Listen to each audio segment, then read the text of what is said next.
Hello guys, তো আজকে এই ভিডিওটা করার একমাত্র কারণ হলো এখন বাজে রাত্রি 12টা। এদিকে আমার চোখে ঘুম আসছে না, সো এসি চলছে তবু ঘুম আসছে না।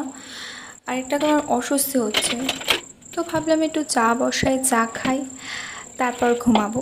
তো চাটা আমাকেই বসাতে হবে, বিকজ মাকে এখন ডাকা যাবে না, তাই জন্য নিজেই একটু চাটা বসাতে বসে গেলাম। তো সিম্পলি যেরকম চা পাতা চিনি লাগে সেগুলো দিয়েছি, আর একটু আদা গ্রেট করে দিয়ে দিয়েছি। আমুল প্যাকেটের দুধটা আমরা বেশি আনি, তাই ওটাই দিলাম। তো চাটা বসানো হয়ে গেছে, আর এখানে একটু আমার চুলটা একটু বেঁধে নিলাম ভালো করে, দেন একটু স্কিন কেয়ার করে নিলাম রাত্রেবেলা। এটা তো অবশ্যই দরকার, তো এটা আমি প্রতিদিনই করি, তো আজকেও করলাম। এটা হচ্ছে ফেভারিট আমার পারফিউম, তো একটু দিয়ে দিলাম। গরমে জানোই তো খুব ঘাম হয়, সো চাটা অলরেডি কমপ্লিট হয়ে গেছে আমার, আর খাওয়া কমপ্লিট। এখন 12টা 40, তো টাটা, কালকে দেখা হচ্ছে।